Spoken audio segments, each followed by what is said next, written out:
I was still wearing the black dress from my husband's funeral when I came home and found my suitcase sitting on the front porch. At first, I thought one of the neighbors had made a mistake. Then I noticed my second suitcase and the cardboard box filled with framed family photos. The front door was locked. I reached for my keys, but they wouldn't turn. Someone had changed the locks. Before I could knock, the door opened. Standing in the doorway was my husband's oldest son, Michael. He folded his arms across his chest.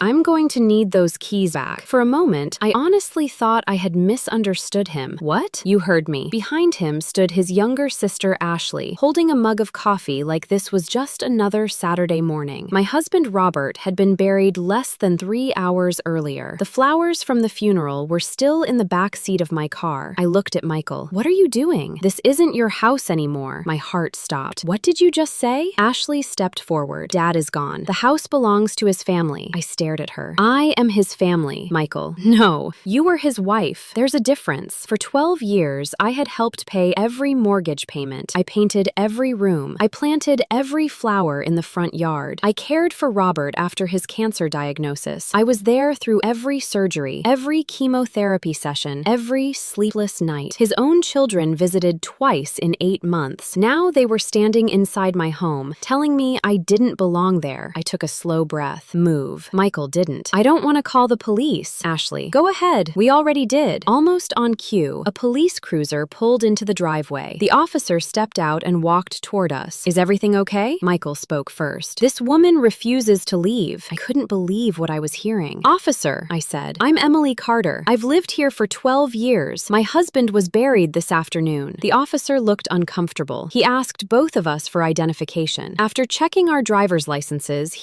this appears to be a civil matter. I looked at him in disbelief. They changed the locks. They put my belongings outside. I understand. But without a court order, I can't decide ownership. Michael handed him several papers. My father left the house to us. The officer glanced over them. They appear to be legal documents. I reached for them. Michael pulled them away. You'll see them in court. The officer turned back to me. Ma'am, I recommend staying somewhere else tonight. Somewhere else. The words echoed inside my head. This wasn't just a house. It was the home Robert and I had built together. I looked past Michael into the living room. My favorite reading chair was still beside the fireplace. The blanket Robert always used during chemotherapy was folded neatly over the armrest. Everything inside belonged to my life. Everything except me. I picked up my suitcases, not because I had accepted defeat, because I knew arguing on the front porch wouldn't change anything. As I walked back to my car, Michael called after me. You should have thought about this before marrying an older man. I didn't answer. Some people mistake silence for weakness. They're usually wrong. That night, I checked into the cheapest hotel I could find, room 214. The carpet smelled like old coffee. The air conditioner rattled every few minutes. I sat on the edge of the bed, staring at my wedding ring. Robert had slipped it onto my finger 12 years earlier, beside a quiet lake outside Seattle. He had smiled and whispered, no matter what happens, you'll always have a home with me. Neither of us could have imagined this. Around midnight, my phone rang. The screen showed an unfamiliar number. Hello? Mrs. Carter? Yes. My name is Rachel Bennett. I'm an estate attorney. I represented your husband several years ago. I frowned. There must be some mistake. I've never met you. No, but Robert did. Every nerve in my body tightened. What is this about? Rachel spoke. I just learned about Robert's passing. I'm very sorry. Thank you. Emily, did Michael and Ashley ask you to leave the house? I sat up straight. How do you know that? Another. Because Robert told me they would. The room suddenly felt very quiet. What? He was worried. Worried about what? That his children would ignore his final wishes. I couldn't breathe. They said he left them the house. Rachel. Emily, I don't believe that's true. I closed my eyes. Can you prove it? I don't know yet, but I think your husband expected something like this. My heartbeat grew faster. Meet me tomorrow morning. I'll explain everything. Before hanging up, she said one sentence that kept me awake the rest of the night. Robert left something behind, and I don't think his children know it exists. The next morning, I arrived at Rachel Bennett's office carrying everything I still owned in 2 suitcases. Rachel greeted me with a warm handshake and motioned for me to sit down.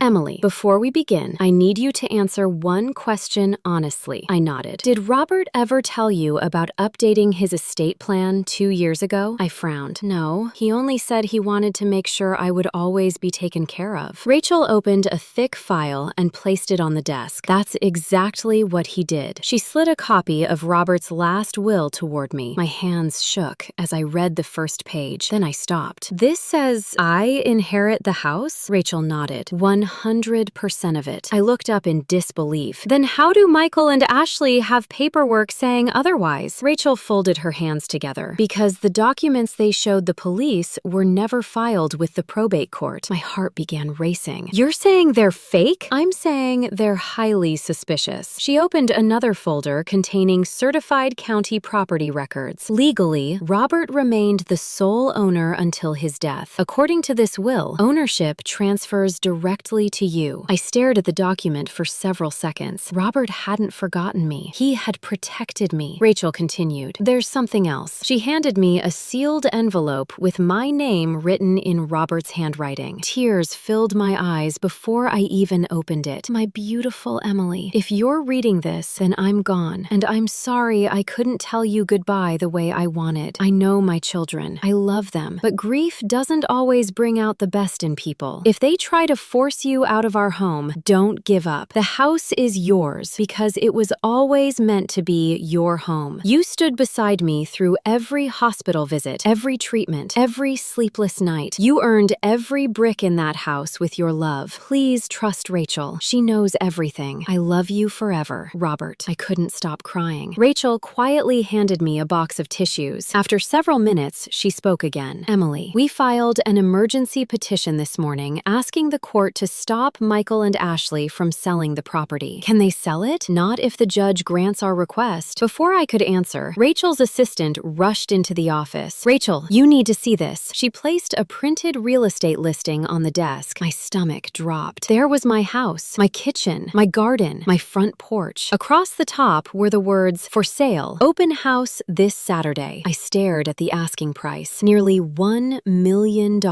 Rachel immediately reached for her phone. Cancel every meeting I have today. We're going to court. 2 hours later, we stood before a probate judge. Michael and Ashley sat across the courtroom with their attorney, both avoiding my eyes. Their lawyer confidently argued that Robert had promised them the home years earlier. Rachel calmly handed the judge the certified will, county property records, and Robert's handwritten letter. The judge studied the documents carefully before looking at Michael.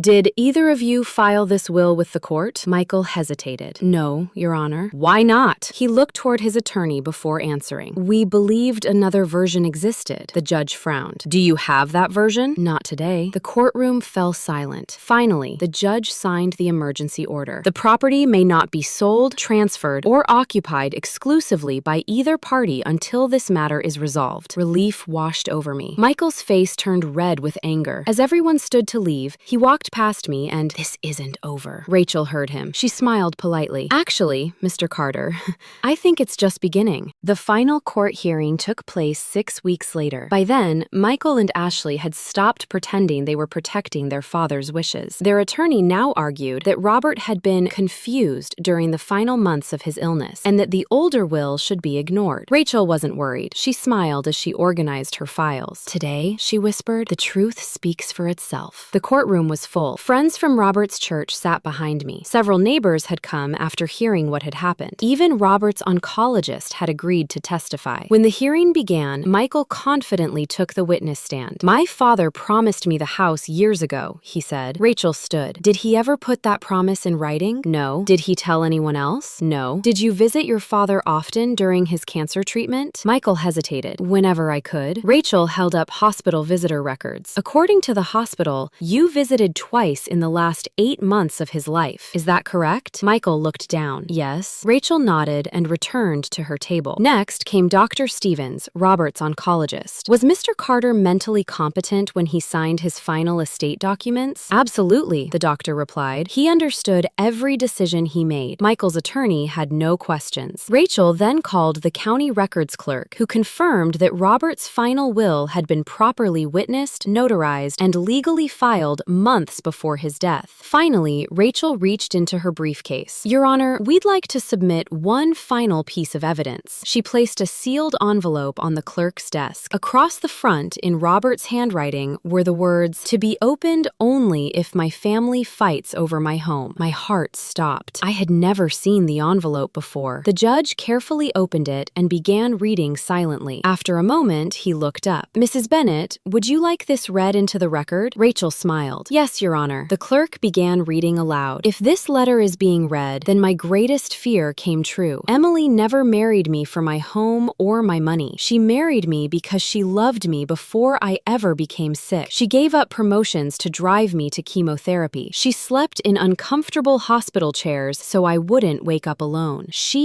is the reason I faced cancer with dignity. Michael and Ashley, I love you both, but this house is not your reward. You built your own lives years ago. Emily built this home with me. Every wall, every flower bed, every memory inside it belongs as much to her as it ever did to me. If you challenge this decision, then you have misunderstood everything I tried to teach you about family. Let Emily live here in peace. That is my final wish. Love, Dad." The courtroom was completely silent. Ashley quietly began crying. Michael stared at the floor. Even his attorney looked defeated. The judge folded the letter and looked directly at Michael and Ashley. "This court finds Robert Carter's final will to be valid and legally enforceable. Ownership of the property belongs entirely to Emily Carter. Furthermore, because the court finds that the respondents knowingly attempted to interfere with the lawful administration of the estate, they are ordered to vacate the property within 48 hours and reimburse Mrs. Carter's legal expenses." A wave of relief swept over me. I closed my eyes as tears rolled down my cheeks. 2 days later, I returned home. The locks had already been changed again, this time legally. Rachel handed me the new keys with a smile. "Welcome home." I slowly opened the front door. Everything looked exactly as I had left it. My reading chair still sat beside the fireplace. Robert's favorite coffee mug rested on the kitchen counter. His gardening gloves still hung beside the back door. I walked into the backyard. The roses we had planted together were beginning to bloom. I knelt beside them and smiled through my tears. "I made it back," I whispered. A few weeks later, I received one last package from Rachel. Inside was a small wooden box Robert had left with her years earlier. It contained our wedding photographs, a silver necklace, and one final note. "My beautiful Emily, if you're reading this, then you're home again. Houses are made of wood and stone. Homes are built with love. No court could ever decide that. Thank you for giving me the happiest years of my life. Every time you see the roses bloom, remember that love always outlives greed. Forever yours, Robert." I folded the letter and looked around the garden we had built together. People later asked whether I ever forgave Michael and Ashley. I told them forgiveness and trust are not the same thing. I forgave them because carrying anger would only keep hurting me. But trust, once broken like that, is rarely rebuilt. Every spring, the roses bloom brighter than the year before. Neighbors often stop to admire them. They see a beautiful garden. I see something more. I see proof that love leaves deeper roots than greed ever can. Michael and Ashley lost the house because they believed property was more valuable than family. Robert knew better. In the end, the house was never really about walls or money. It was about keeping a promise. And thanks to one final letter, my husband kept his.